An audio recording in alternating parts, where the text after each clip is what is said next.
He's getting the crowd going. Are you kidding me? You are kidding me! Holy smokes! Was there any doubt? Was there any doubt? This is going to be the game. Joel Clutton battling for position. He tips it to the end zone where it's caught by Elijah Jaime at the buzzer to tie the game. Incredible awareness from Clutton, and we've got overtime tonight.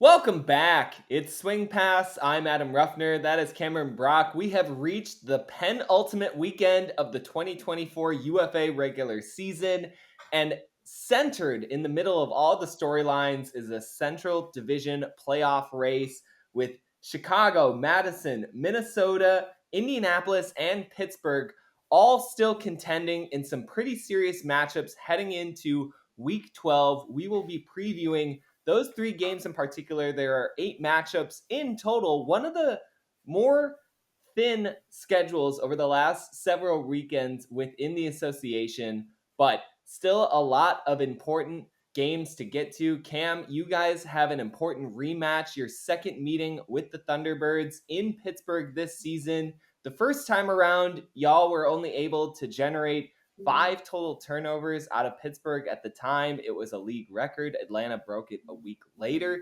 But the Thunderbirds have been a tough team to dispossess the disc from. We'll obviously get to that later in this preview pod, but I wanted to get your top of the episode thoughts about both where the Central Division is at, as well as what you anticipate for your Alley Cats matchup coming up against the T-Birds.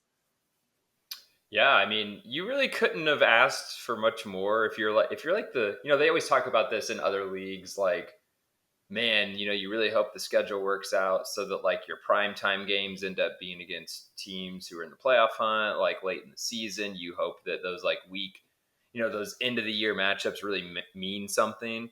And like the league could not have asked for more, like, I think, drama leading into these last 2 weeks. Of course, you have the Central where everything is up for grabs, where everyone except for Detroit is still alive in the playoff hunt. And then, we were talking before we started recording tonight how every other division is going to have a Week 13 matchup that's going to decide who the 1 seed is. So, like, we have so many big, important games heading into these last 2 weeks. And I'm just really excited to see where everything shakes out. I'm obviously excited for the opportunity to try to go out and earn a playoff spot ourselves here in Indy. But, we've got 2 games this weekend, and, we've been the team all season in the Central that's played less games than everyone else. So finally, at the end of this week, we will be caught up and have just as many games played as all the other teams in the division. And it should set up really nicely for a really exciting last couple of weeks. You mentioned the schedule coming together, and it's been something that I've been having numerous conversations with people in the league and with players behind the scenes now for the past couple weeks, which is that I feel like when we usually get to this point in the season, these are some pretty dull weekends, like with New York being undefeated each of the past 2 seasons, and sort of the division leaders being out and away the best team each individual season. It's felt like, at least for the past 2 seasons in particular, there have been clear runaway favorites within the regular season as to who's going to claim each divisional title. And as you say, perplexingly enough, the Central, which is the least decided, is the only division of the 4 that hasn't had all 3 playoff seeds accounted for. But Minnesota has clinched the first seed. They will host the Central Division Championship game later this summer. And yet in the East, the South, and the West, there's still going to be a ton of fighting for those top 2 seeds that will all take place in the 13th and final weekend of the regular season. We're going to be previewing Week 12 now, but I imagine we're going to be tethering it a lot to Week 13 because there's just going to be so much riding upon it. I mean, it's virtually the start of the playoffs, given the kind of stakes at hand for the 1 seed and just for, I think, momentum leading into playoffs, where Week 13 and even Week 12 too are going to be virtual previews of matchups we're going to see in the postseason. Yeah, and I think what's really crazy about, I would say, every division is there have been teams that have looked like the clear number one team in that division, and then midway through the season, in almost every division, it's looked like maybe that team has faltered, right? Like out west, it looked like Salt Lake was going to be the class of the West. Looks like they were going to run away with it. Even in the second Colorado game at home, it looks like, oh, they're up 4 heading into the last quarter. Like they're going to sweep Colorado, right? And then since they lost to Colorado, we have had questions about this offense post Jordan Kerr injury, with Will Selfridge not being available for a number of games. You look in the South, where Carolina looked to be the class of the division until Atlanta just really handles them at home, and then they go and get absolutely mollywopped in DC.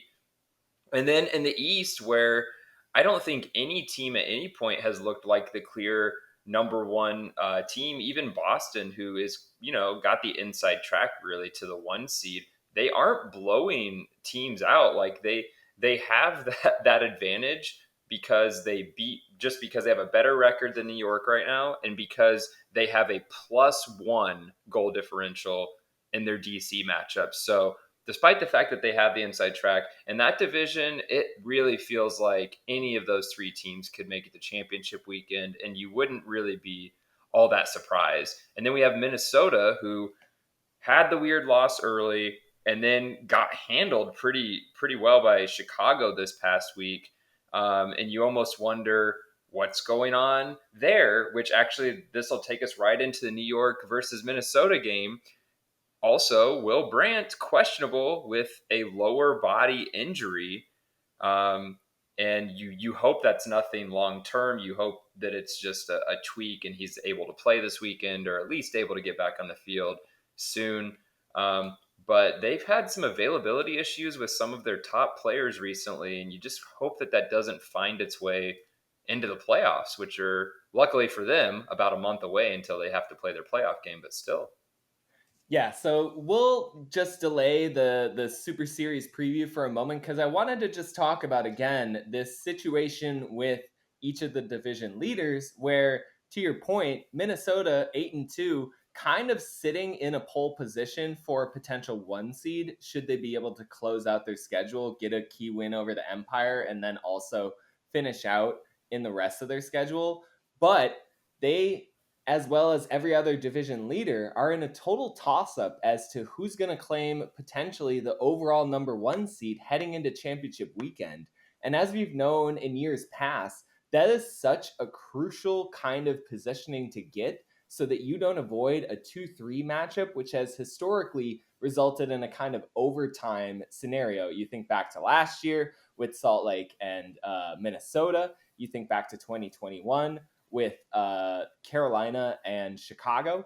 These matchups between some of the more middle part of the championship weekend bracket can really be disadvantageous to coasting into a championship game matchup. And so I think one of the things to watch over these next 2 weekends is really who sort of clears their competition and gives themselves enough point differential, where if they make a championship weekend appearance, they're setting themselves up for a favorable seeding and a more favorable matchup potentially. Yeah, the really weird thing about this year, though, is I think, like, while over the past couple of years you would say you just wanted to avoid New York in the first round, and if you were going to play them at championship weekend, you would rather just play them in the championship game. I don't know that there's like a team that other teams want to avoid. I think it's really, maybe for the first time in a while, more matchup dependent. Like, who do you feel like you just match up better with? Because we don't have the dominant team in the league right now that has just been running things, from start to finish. And if there is a team like that, like if there is a team I would want to avoid right now, it'd be Atlanta. I mean, they had a couple stumbles early in the season, but I think they do look like the strongest team.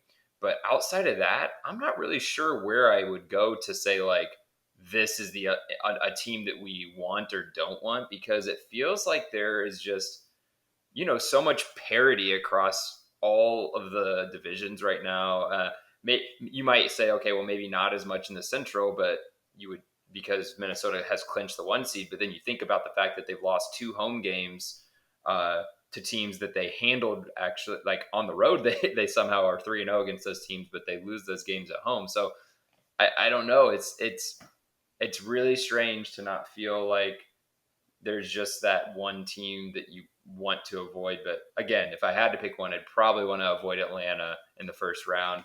Of course, Atlanta has to make it there first, but I was going to say that is a franchise that's never made it to yep. championship weekend. And so it's kind of hard to call them a contender in that space of, oh, you really have to watch out for them in the postseason, given the fact that they've had playoff collapses in each of their past 2 postseason appearances in 2023 and 2021. So yeah, to your point, it's just, I'm going to keep beating the drum. Chaos season reigns. And I want to get into what you were kind of mentioning a few moments ago about the Super Series matchup on Friday night between the 7-3 New York Empire going and visiting the 8-2 Minnesota Wind Chill. Again, as we've kind of hinted at throughout the beginning part of this episode, Minnesota has already clinched the 1 seed within the Central Division. They will host the divisional championship game in just a few weeks.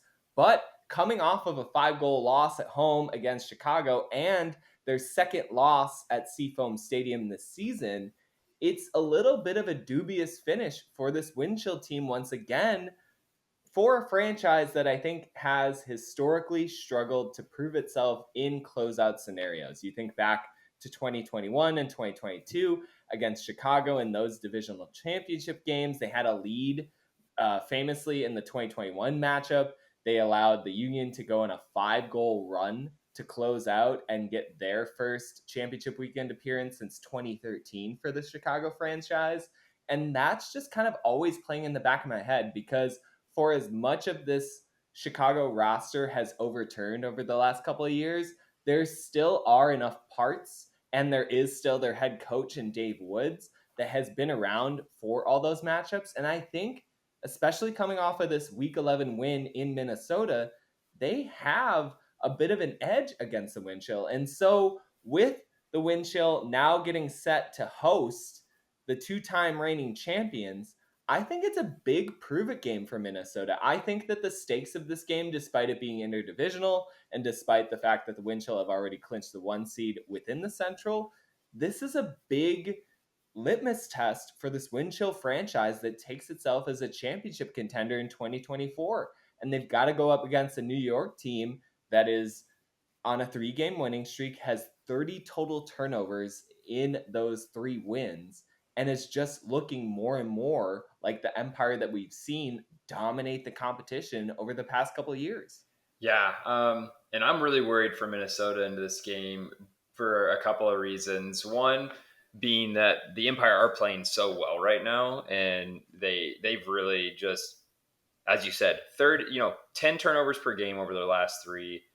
To do that for, have something like that over a 3-game stretch is really impressive. And the fact that Will Brandt might not be playing, Tristan Vandemortel, who most likely would fill in for Will Brandt, won't be there. So should Brandt not play, you now have to go to your third option in the backfield for offense. And that just sounds like a recipe for disaster for a team that their biggest weakness has been their inconsistency on offense. They are out Brett Bergmeyer. They continue to be down Tanner Barkis, who I have to imagine must be dealing with an injury. He's been out for quite some time, and I would figure would be in their top 20. And that just seems like a lot to be missing or potentially missing going into this matchup. In addition to that, I want to add Noah Hansen, who got 2 of the key blocks in their road win at Chicago 2 weeks ago. He won't be available, as well as Jordan Taylor, who has at times been such a crucial part of the sort of upfield continuation movement for this Minnesota offense that is top 5 in success rate in 2024. So being down a piece like that is going to be something to manage. They do return Quinn Snyder, who has not been available for the past couple games, which will be a big boon for the Wind Chill. But yeah, to your point, I mean, if Brandt can't go and they're missing kind of this cadre of defensive starters, that's a real big problem going up against an Empire team that is third overall in offensive success rate and has had a 67% or better offensive conversion rate in each of their last 3 wins. And again, just looks more and more like the 2-time reigning champions. They're not blowing teams out in the same way. They're not dominating the competition as they have in the past, but they know how to win better than any given franchise over the past, 5 years? Yeah. You know, like it's been a half decade of domination. This is still a team that we talk about with the D word, dynasty. You know, like they haven't totally relinquished that. I think all, myself included, overreacted a bit to their Atlanta loss and looking a little slow at the beginning of the season. But coming off of an 11-goal win over Salt Lake, holding the shred to just 14 total scores, that's the kind of thing that you can really hang your hat on and say, hey, man, we're back. Like, you might not recognize us in our totality, but like, we can hang with anybody. We can punch with anybody. And they know that better than anyone. I wouldn't say we overreacted to the Atlanta game. I mean, Sean Keegan hasn't been rostered since that game. I don't know if that was planned or what, but they completely, they had to completely shift their offensive personnel and even who they were rostering on the 20. But I think it was good for them. I mean, obviously, since that game, they've been playing much better. John Randolph is still out. I'm guessing he's still dealing with concussion symptoms. No reason to rush him back. This is a big game for New York, though. Jeff Holm is also Yep. out, and he's been a really big, crucial part of opening up that offense. He's been a defender in his first 2 seasons with the team, and then he kind of shifted into a makeshift fill cutter role, and I think has done fantastically for them, just stretching the field and kind of being an available option as a big target. They are still, alive potentially for the 1 seed. Like, that's the thing we have to keep in mind here, because Boston does need, they still need to win their 2 games. Their 2 games remaining are against the bottom half of the East Division. But, we just saw them almost drop a game in Montreal, so it's definitely not out of the question for them to lose a game. And if New York wins this game, they control their own destiny at least to get to the 2 seed and potentially host at least the first round game. They went to DC with a skeleton crew, like literally just signing guys off the street before they went to that road game. And they managed to only lose by 2 goals in that game, despite missing a slew of starters. And that could turn out to be really important, because if they're able to beat DC by at least 3 goals, they will leapfrog them in the standings and, be able to host at minimum the first round of the playoffs. Should New York lose this game, they are locked into the 3rd seed and don't have, no matter what else happened. Well, I guess technically Boston could lose a couple of games, but that's probably not going to happen. They're probably just like locked into the 3rd seed though. So this game, though it is interdivisional, really does play a factor in New York's playoff situation. So this isn't just some meaningless game for both teams where Minnesota's locked into the 1 seed and New York is locked into their playoff seeding, because New York does have seeding still to play for. What's really interesting this season for both franchises, I think, is that they've sort of inversed their traditional storyline over the past few, which is that both the Empire and the Wind Chill, as I mentioned a couple moments ago, are top 5 in offensive efficiency rate. And yet these are 2 teams who I think we think of as being top 3 overall defensive teams. And while I still think that they have that potential at the top end, currently neither of them have the stats to back that up. And especially given where the Wind Chill are coming off of from their performance against Chicago, where they allowed the Union to look like their most optimal selves. I wonder, which of these teams do you think has more ability to stay consistent on offense against very imposing defenses that I think are still trying to establish their identities, but have the potential to become elite units if they find the right footing? I trust New York way more.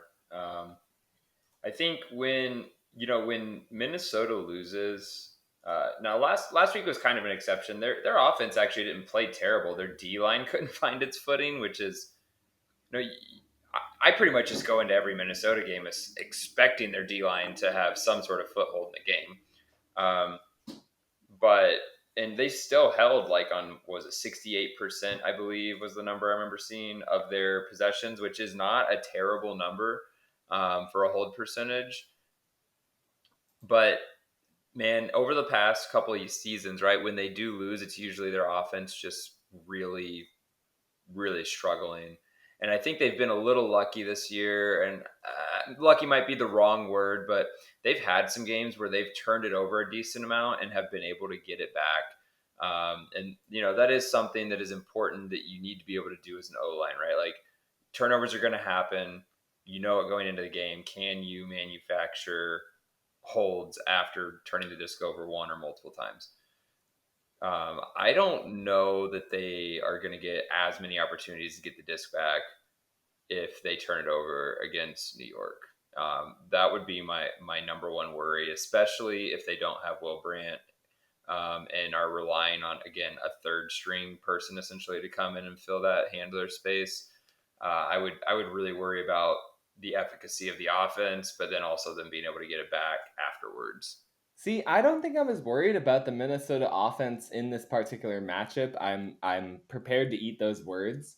I'm worried about Tristan Van Dumertel not being available for the Minnesota D-line and them having to construct break score drives right now, because other than their game against Detroit a week or so ago, they haven't had the kind of outpouring of break train scoring runs that we're used to with this wind chill team, where they sort of seize momentum from the D line and run away with a walk away win. I think a lot of their success this season has been born out of that offensive unit, and particularly over the past month when they've reinserted Will Brandt. Because again, you look at games aside from Detroit, where they had 17 of 32 break opportunities against a mechanics team that is still in the bottom of this league. Against Chicago this past weekend, 3 of 9 on break opportunities. Against Chicago when they won by 1 goal, 5 of 9. When they beat Madison by 5, their defense was still only 7 of 17 on break chances. Like, this has been a little bit of a canary in the coal mine, I think, for this Minnesota team, and kind of what we're talking about, having a little bit of trepidation assessing the current 1 seed in the Central Division, which is that their strength is currently not playing that way. And obviously, Dylan DeClercq has missed a couple of starts recently. He's been such a vital part of both generating turnovers and being their number 1 go-to receiver in the counterattack. But they've had plenty of other means in the past to convert breaks, and they're just not finding the same purchases they have over the past couple of seasons. And I think against a New York offense that is continually finding its footing, that will be returning Solomon Rushmeyer-Bailey, who's missed 2 of the last 3 games for New York. Like, this Empire team is on the up, and this Minnesota defense, I think, suddenly has a series of question marks. Again, you mentioned the Brandt absence, but then without Bergmeyer, Barkas, Vandy Martel, and Hansen, this Minnesota defense has some questions to answer, I think. Yeah, and even in that Colorado game, they were only 50% on their break opportunities, right? They've really struggled in a lot of their games breaking consistently, and you wonder how that's going to affect them moving forward. I mean, they're in a great situation where they have the 1 seed, right? So like they'll have time to figure it out, maybe time to work some things out, and maybe just time to get healthy. And you mentioned Van Mortel not being available to help run the offense when they do get turnovers. And Brett Bergmeyer has also been a guy who's been critically important. He's been finding himself more. Yeah, he's been finding himself more in the backfield, having the disc in his hands a little bit more. And without both of those guys, it really does feel like, okay, well, we got the disc, but now who's running the ship? Like, who's captaining the ship here? Who's going to work, get us down the field? I'm not sure what the answer is right now.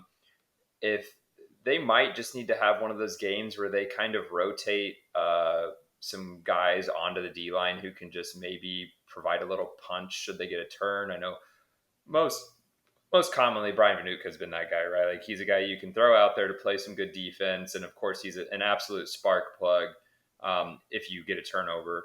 But yeah, He can't really like anchor a throwing unit though. no. I mean, as talented as he is as a continuation thrower, he's not somebody who I think you just put behind the action and let facilitate movement. No, I think if I had to guess, that's going to be up to like Cameron Lacey and Paul Krennick. Maybe I don't even know. I'm struggling.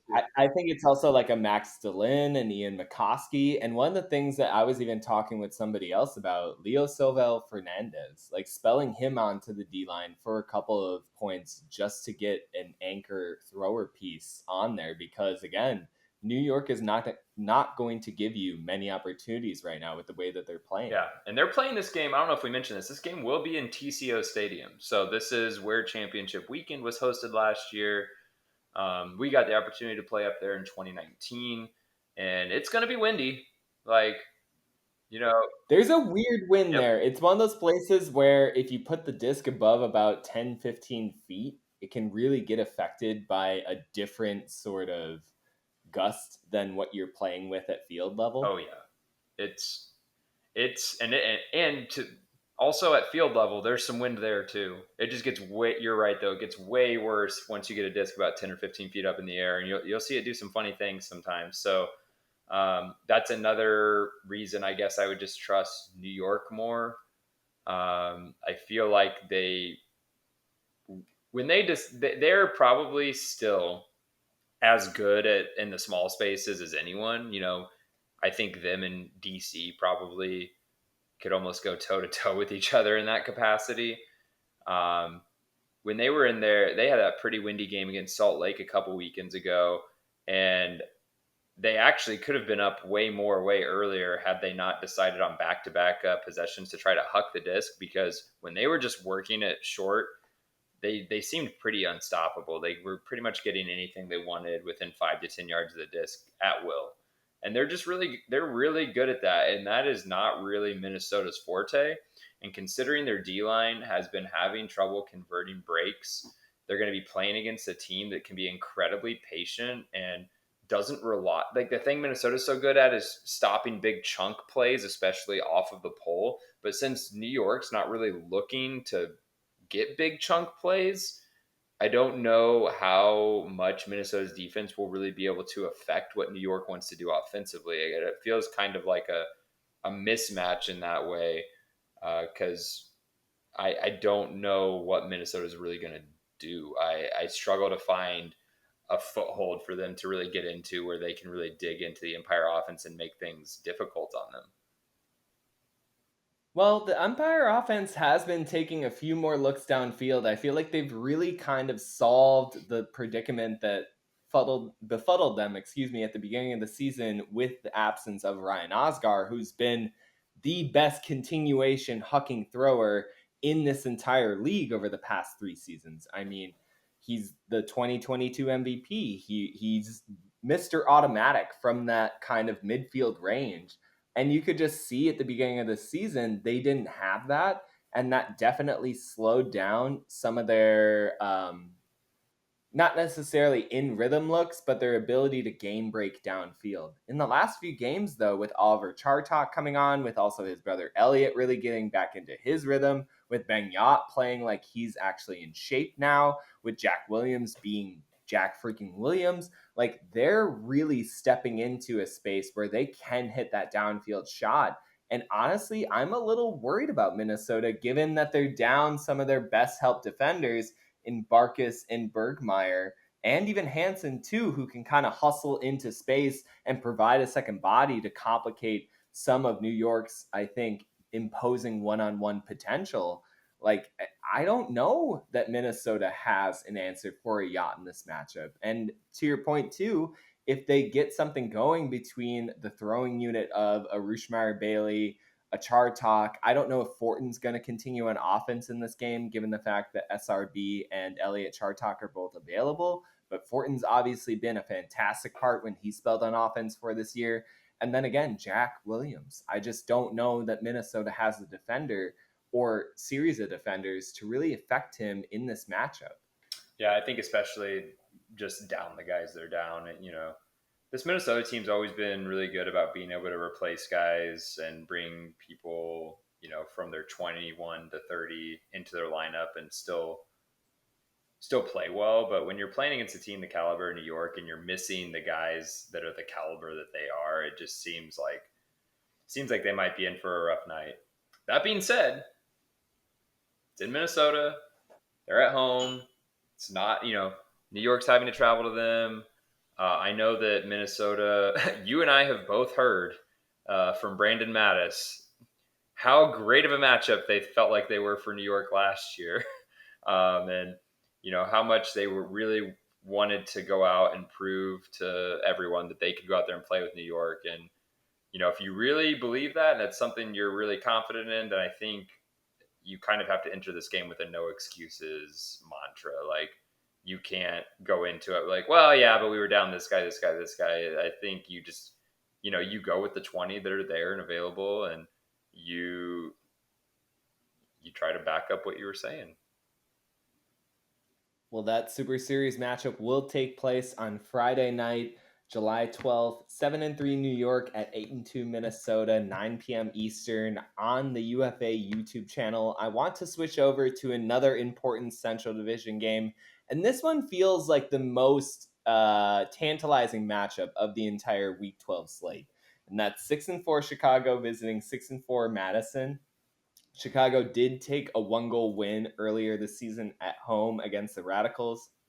So this is Madison's attempt to get back at their longtime interdivisional rivals. These two teams met in both of their franchises' first ever games. This is one of the most historic rivalry matchups we have within this league. It's felt like historically Madison has owned the tilt, but with Chicago having now a few seasons of consecutive playoff berths, the Union have kind of taken over this divisional matchup.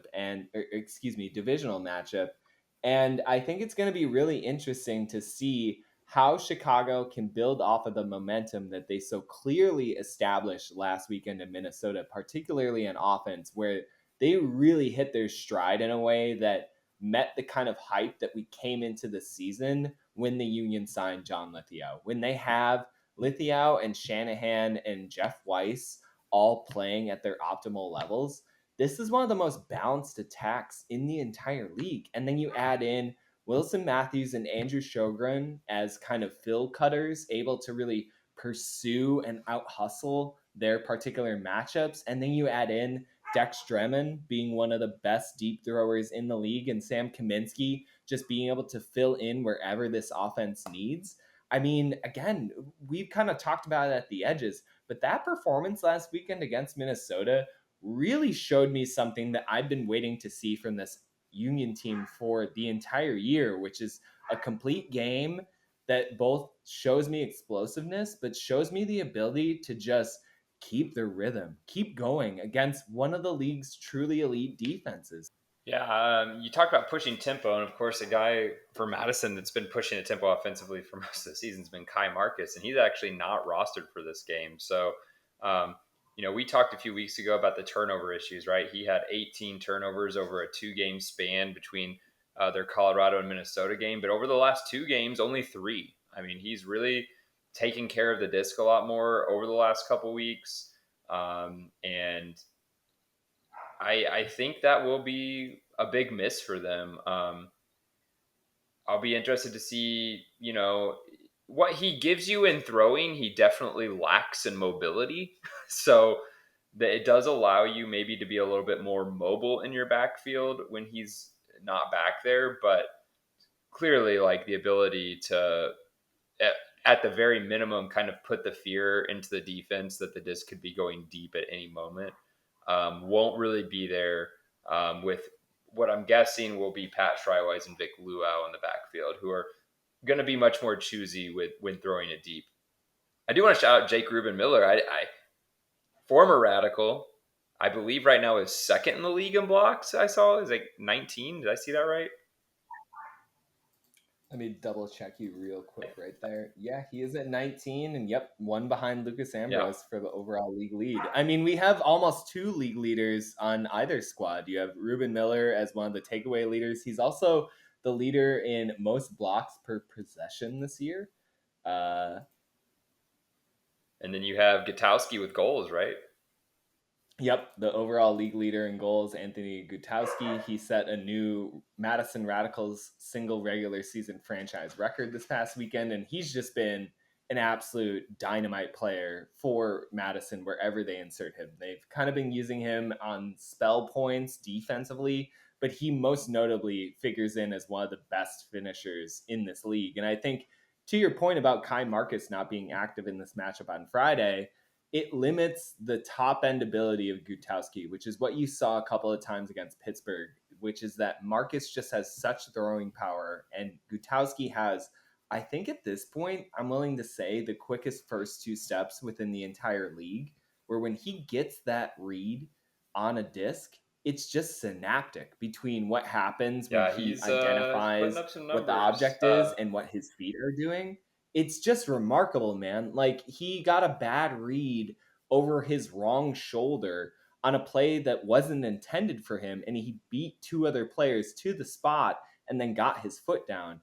Later in the game, when Marcus threw another just kind of pass out into space, Gutowski again just beat two defenders in a foot race to a spot. I mean, that's one of those things where you just don't see too many people doing that. And so I think Gutowski has this electricity to his game that then will be capped just a little bit by the lacking presence of Marcus in his throws. Yeah, they're going to have to rely on moving the disc a little bit more in the middle space, which is a space that they sometimes just skip because they're like, we don't need this. That middle space is for losers. We can score in like 2 throws instead of 10. And yeah, well, I mean, a guy like Gutowski also might have to become a little bit of a thrower. And then, like, if there is a criticism of Gutowski, like the throwing skill, like he still is a little bit of a, you know, you don't know quite what you're going to get if you have the disc in his hands. Like, if I'm Chicago, I literally camp someone over the top of Gutowski, invite him to catch all the discs he wants outside of the end zone, and just see if we can get some double teams or put him in some awkward situations near the sideline. Um, but here, it really comes down to this for me. If we see the same Chicago Union team this week that we saw in Minnesota this past weekend, I don't think Madison has a chance. I think they're just too good defensively that if their offense is going to play to that level that we just saw, they are just going to be such an incredibly hard out, not just for Madison, but for any team in the league. So I mentioned this in our recap pod, but like I'm most interested to see what we get out of Chicago's offense, because they performed in a way that we have really not seen them perform outdoors at all in like 2 years. So is that repeatable? Can they replicate that? Or was it a flash in the pan and we're going to see them kind of go back to the same struggles? Madison played them tight in Chicago. Madison clearly has the capability to stick with Chicago and win the game. But man, the Chicago team we saw last week was something different. Is Jeff Weiss the biggest X factor within the Central Division right now? Because that was one of my big takeaways after the matchup in Minnesota. You know, like, I don't know if I've mentioned it out loud, but in 2022, when the Union made the championship game appearance against New York, I felt like for the team MVP, I'm not talking about like overall best player, like they had so many fantastic performances on the Union that year, but as far as just who mattered game in, game out for that team's success, it was Jeff Weiss. Like, his ability to understand whatever given matchup he has is one of the best in the league. I was actually comparing this to somebody else earlier today. He reminds me of Tyler Monroe a bit in the way in which if you give him size, he can beat you with speed. And if you give him speed, he'll beat you with size. And he understands that kind of give and take almost better than any player in the league. And at the beginning of the season, it felt like he was playing super conservatively behind the disc. kind of just doing a lot of dink and dunk, usually activating within the red zone, but not utilizing much of his box out ability or anything. And then this past weekend against Minnesota, he's cutting deep, he's using his size, he's using his strength. And when he's playing like that, you can just clearly see Chicago's offense take another step or two above what they're normally at. Well, and I'll just go ahead and say it. So he's played 8 games this year, and in his first 4 games, he was downright bad. He had 18 turnovers in his first 4 games played this year. He was dropping discs left and right. The thing that was most wild to me was in that first game they played at home against Minnesota, just how off his throwing was. And we're not talking 5 turnovers, 5 throwaways in that game. And we're not talking, and I watched this game, we're not talking like deep throws, right? Like, oh, new disc, like first game. No, we're talking like 15, 20-yard throws where he's just missing guys, airmailing it. And that was like the most shocking thing to me. Like a guy who, he's not like your precision passer by any means. Like he's not going to carve you up the way you would, see, like some of the, like an Andrew Roy do it, where he's just like break throw, pinpoint accuracy. I don't know, but he was a good thrower. I want to contend that a little bit. I want to contend that just a little bit, because in the past 2 games, he's got 79 completions against 1 throwaway. And in his last 4 starts, he has just 2 total throwaways altogether. And so I don't want to compare him to an Andrew Roy in a complete aesthetic sense. But as far as like somebody who can use his size to ratchet the disc sideline to sideline and use more of the width of the field and kind of operate more of the rail potential that is so much a part of the optimal level of this Union offense, like I do think that Weiss has that capability. Yes and no. This isn't rocket science, right? His best completion percentage he's ever had as a pro was in 2022, when he obviously also had the best supporting cast he's ever had, right? Like, makes sense. You have guys that are getting open easier and easier to hit spaces. It's going to be easier to complete your throws. But the way he was missing people in those first 4 weeks, 12 throwaways and he had a game in there with no throwaways. So we're talking about 12 throwaways in 3 games. Like, he was just missing easy stuff, right? And it was just very out of character, because those are throws he can make in his sleep. So there was just like a lot of question marks for me about like what's going on with Jeff Weiss. But over the last 4 games, 4 total turnovers, and that's more the Jeff Weiss I think we're used to, like a guy who's going to touch the disc a lot. Yeah, maybe 1 turnover throughout the course of a game. When you're touching the disc as much as he is, 1 turnover is kind of almost expected, right? Like, he's got multiple 40 completion games over the last 4. He's last 3 games, no drops after having 7 drops, I guess. No, 8 drops in the first 5. So like, whatever it was at the beginning of the season where Jeff Weiss was almost like having an out-of-body experience in the wrong way, he has clearly returned to like the Jeff Weiss we've known before this season. And I think that is a big reason that their offense played so well last week, right? Like, we got like kind of a vintage Jeff Weiss game, 2 goals, 2 assists, 100% completion percentage, just taking care of the disc, being open all the time. This is what we're used to seeing with him. So I think if he continues to play like this, like that is, you are 100% right. He is like the X factor for this team. Like, when he plays well, they win. It's pretty much. I didn't just say for the team. I said for the division. Yeah. And I mean that as well as like against Matthew Rader for Minnesota. Like, I think when Weiss plays at his elevated level, he really does push Chicago to a different stratosphere with their contendery and ishness. I agree. I don't think you're wrong at all there. But the other thing that I wanted to mention as far as a wrinkle in this particular matchup between Chicago and Madison was that Milan Rivas, who has been such an integral part of just kind of the backfield stability at times for the Chicago offense, he will not be available. And so it will be interesting to see who the Union elect to kind of put into that ostensibly 7th starter role on the O-line. Just something to pay attention to again against Madison defense that loves to take advantage of teams in transition. They are second in the league this year in break rate. But I wanted to transition one more time to the third and final game we'll be discussing on this preview pod for Week 12.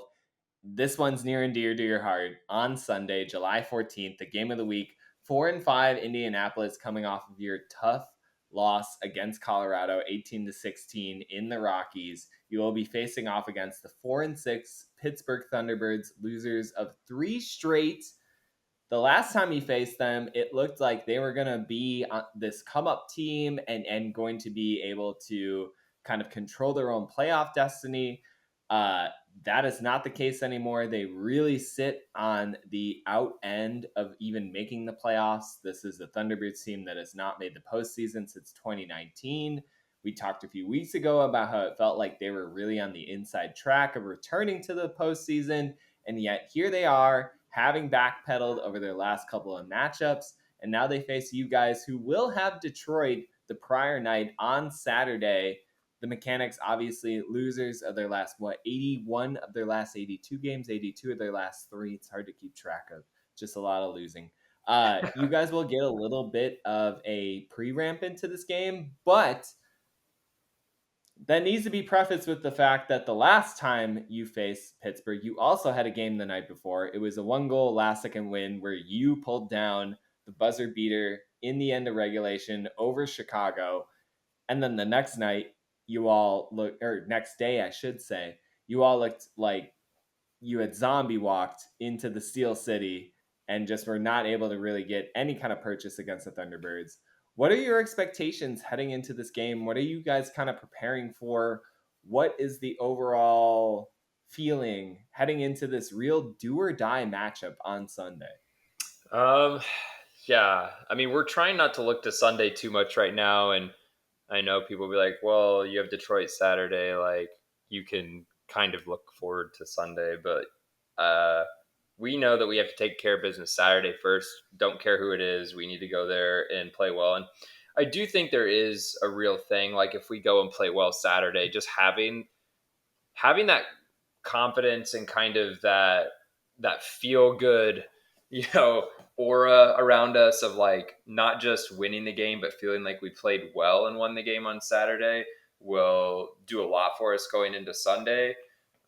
We are bringing a more complete lineup to this Pittsburgh game than we did last time, which I know will, I'm thankful for that. And I think like the big thing for us is that we have to approach this Pittsburgh team like they're gonna play the 5 turnover game that they played against us the first time. Like, Pittsburgh's been up and down this year.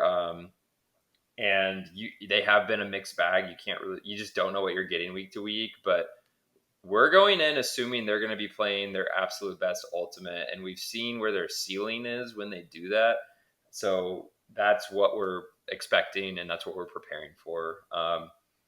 And I think to, go into that game and say, oh, there's no way that they'll do that again. I think it can really put you in some weird spots. So, we're going to be without some of our big guys. They're going to be without some of their big guys. We'll just call it a wash, and we'll just go with who we have and, play the best we can. I feel good. I think we feel confident going into the game, but only as confident when I say that, not that like, hey, we're just going to go in there and, we're going to run over them, but more of like, we know we have the ability and the capability to go in there and win. And we just need to play with that confidence, start to finish, whether we start off hot and get a lead or whether we find ourselves, in a 1 or 2 goal hole. It doesn't matter. We just got to, it's the same. I'm giving you all the sports cliches right now. Like, the last thing I'm trying to do is get Pittsburgh all fired up because I said something inflammatory here on the podcast. So one of the things that I think is really interesting in this matchup is the fact, and we discussed this a couple days ago on our recap of Week 11, is that The Alley Cats defense has really been coming on in recent weeks after struggling to generate turnovers in the first half of the season. In the last 4 matchups, y'all have 13 or more takeaways against opponents. And on the flip side, you have this Pittsburgh team that in 7 of their 10 matchups so far in 2024, they have 23 or more turnovers. They are one of the worst teams at possessing the disc over the course of the season this year.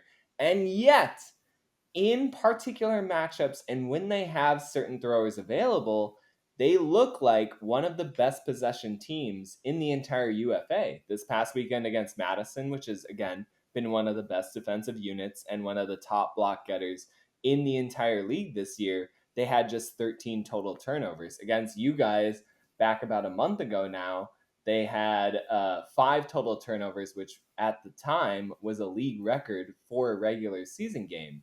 And yet, there's such variance. They will not have Jonathan Mast in this game, who has been one of the UFA's all-time leading pivot handlers and one of the most reliable people with the disc. And so, while they return Anil Dryos and they have Will Hoffenkamp and they have this kind of lineup with Aiden Landis and these other young Pittsburgh graduates that has buoyed them at times, I think there's still just a lot of questions about, can the good Thunderbirds show up, or does the Alley Cats defense continue to create some chaos, particularly in the beginning parts of games? Yeah, I feel confident that our defense is going to provide more pressure than the first matchup. I don't think that's too inflammatory. um, it would be hard it'd be hard for us to play worse defensively than we did in that first game. Not just our D line, but also our offense after a turnover. There just wasn't a lot of pressure for any of our 20 in that game. And yeah, I think the other part is there was a lot of kind of unknown for us going into that Pittsburgh game. Like, some of their players hadn't really played too much yet and have become big players for them since. Um, and there was kind of a little bit of question marks about what to expect from some of them. They have added Tristan Yarder, who had a pretty good game last week against Madison. So we'll definitely have our eyes on him as well. But yeah, like all the guys you mentioned, Dreyhaus, Hoffenkamp, Landis, like John McGonigal's been having a good season, scoring for them. So I think we just have to go in like now with some of the knowledge we have on some of these players that we didn't quite know as well before, and make the adjustments to provide a little bit more pressure. But also our D line just really has found its footing, and I think just we play a weird offense, and we hear about it a lot. We always have people asking us about it, and one of the downfalls, especially of playing this different style of offense, is that our defenders in practice aren't getting a lot of reps against traditional offenses that they see from other teams. And I do think that probably played a part in our defenders' slow starts to the season, just with so many new guys or guys who are still really young and have played,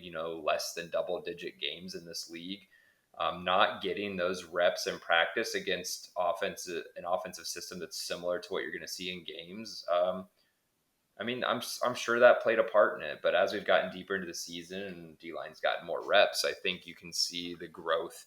And like you said, last 4 games, 13 or more blocks in each one of those, which, that puts us, we like just in the last 4 games, towards the top of the league in blocks. So, and takeaways. So I think hopefully that's a trend that's here to stay for us, because obviously not just for this game, but if we're going to have a chance to make the playoffs and go do something when we get there, obviously we can't just rely on one side of the disc. And with our defense generating blocks the way they are, that's great. But I kind of know where I think you might be going next, which is we're getting blocks and we have to find a way to convert them, because I think the number you threw out there on the recap was 44 break opportunities in the last 3 games, and we've only converted 12 of them. So that puts us under 30%, and that's just not going to cut it.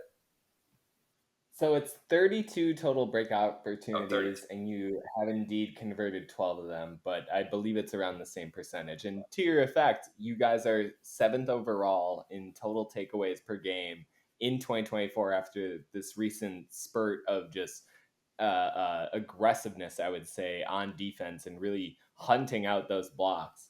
But it's still not yielding, I think, a appropriate break percentage for what the Alley Cats are used to. Again, you guys just 2 years ago set at the time a league record for defensive efficiency, despite being, I think, a bottom 8 team in takeaways.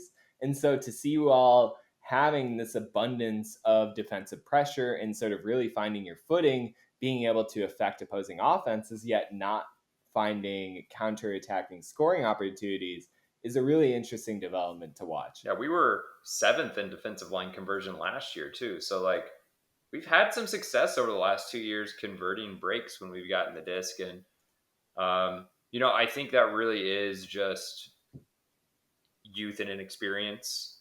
When you look at some of the guys that we had on the D line over the last couple of years, Xavier Payne was a guy who was anchoring the D line for us in 2022. Obviously, he's moved over to the O line. We had guys like Jake Fella over there who had a ton of experience. We lost Fletcher Hare in the offseason, who was a big part of our D line. So we're working in a lot of new pieces, and a lot of them are really young. And they're also learning a new offense. Like they run, for all intents and purposes, a very similar offense that our O line runs. Not exactly the same, but similar. So I think that's just a bunch of new players, new system. And then they get, of course, less opportunities throughout the season to try to punch those in a game. So I think you factor all that in together. I think it makes sense. But yeah, you're right. Clearly, our D-line is going to have to find ways to convert. I think in the pre-show, you talked about it. Like there's the way you compared it was our D-line plays like they're like the dog who chases the car, and then once they get their teeth sunk in around the bumper, they just kind of get dragged along and don't really know what to do anymore. And that's kind of accurate. It's like our D-line has gotten really aggressive and has gotten really confident in generating blocks, and I think there is a bit of a maybe some indecision and not quite knowing to do, or maybe a lack of confidence when we get the disc. And that results in like the complete opposite, where we go from this extreme aggression when we're playing defense to like this incredible passivity afterwards. And, that was a point of emphasis from coaching, and, something we worked on in practice this week with those lines being able to get some offensive reps. And yeah, we'll hope that it, brings us some good results this weekend.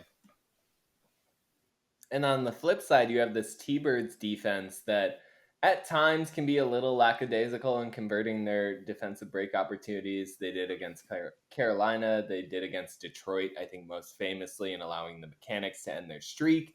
But then this past weekend against Madison, they're 6-9, and I think in their best performance of the season, again against a non-Detroit opponent, against you guys on June 2nd, they were 9 of 11 on their potential defensive break opportunities. And so I think that's something to watch for too on the flip side, which is that the Thunderbirds, if they have the right players available, can actually be really tidy in converting those all-important transition scores. Yeah, they did the same thing against Chicago in their road game, where their D-line just so outperformed Chicago's D-line in converting breaks. And part of that was they were able to force some turnovers early in Chicago's possessions, but still, even at points in the game where they had to work the disc down the field, they just looked much more comfortable doing that than Chicago's D-line did. And that was, the difference in the final 3 quarters of that game, where Pittsburgh outscored them, I want to say, by like seven goals. So we saw it firsthand. And